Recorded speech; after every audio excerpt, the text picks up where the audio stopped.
جو ہے دعا کیجیے اور اپنی عاجزی کا اظہار کیجیے، اپنے کمزوری کا اظہار کیجیے اور بتائیے اللہ تعالیٰ تو ہی سب سے زیادہ طاقتور ہے اور مجھ جیسے کمزور کی مدد کر، انشاءاللہ عزیز یہ آپ کے لیے کافی ہے۔ لیکن یا جبارو کا وظیفہ 7 دن تک کر کے کالی مرچوں میں پڑھنا یہ سنت سے ثابت نہیں ہے، یہ غلط ہوگا، یہ مت کیجیے، آپ یہ مت کیجیے۔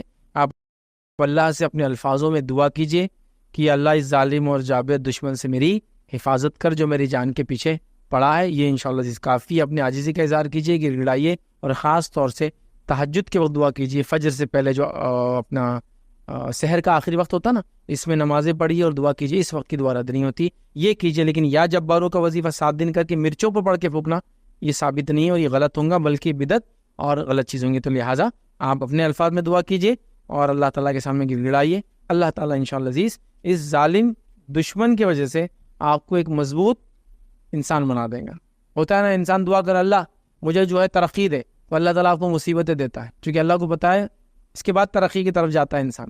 دنیا میں بغیر مشقت کچھ بھی نہیں ملتا ہے ادھر کی، تو اللہ تعالیٰ مصیبت دے کہ آپ کو ترقی کی طرف، آپ نے مانگی ترقی، اللہ نے دی مصیبت، لیکن اللہ کو پتہ آپ تم ترقی کی طرف جا رہے ہو، تو لہٰذا یہ ظالم دشمن ہو سکتا ہے آپ کل کے لیے آپ کو ایک مضبوط انسان بنانے کا انشاءاللہ عزیز بہرحال ذریعہ بنے گا۔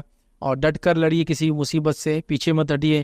دنیا میں بہت ایک بڑے سے بڑے ظالم گزرے ہیں، یاد رکھیے، فرعون جیسے ظالم تھے، لیکن موسیٰ علیہ السلام جیسے شخص بھی اللہ تعالیٰ نے بھیجے ہیں، تو ظاہر سی بات ہے موسیٰ علیہ السلام دیکھیے نا، نہ ظالم ہے، نہ بادشاہت ہے ان کے پاس، نہ جسمانی کوئی ایکسٹرا آرڈنری طاقت ہے، نہ سپر ہیرو ہے کوئی، نہ کوئی لیڈرشپ ہے۔ جب نبی بنے تھے جب تک کوئی لیڈرشپ بھی نہیں تھی۔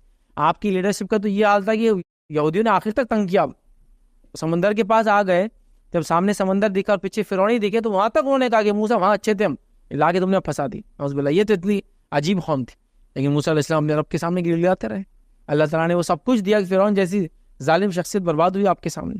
حق پر ڈٹے رہیے، دعائیں کیجیے اللہ سے، اللہ تعالیٰ انشاءاللہ اس ظالم کو یا تو کمر توڑیں گا آپ کے ذریعے، یا انشاءاللہ آپ کو ایک مضبوط انسان بنا کے چھوڑ دیں گے۔ بہرحال یہ یا جبار والا وظیفہ مت کیجیے، یہ سنت سے ثابت نہیں ہے۔ اللہ کا نام لینا جبار ایک الگ بات ہے، لیکن 7 دن کا وظیفہ کر کے کالی مرچیوں پہ پھونکنا یہ سب سنت سے ثابت نہیں ہے۔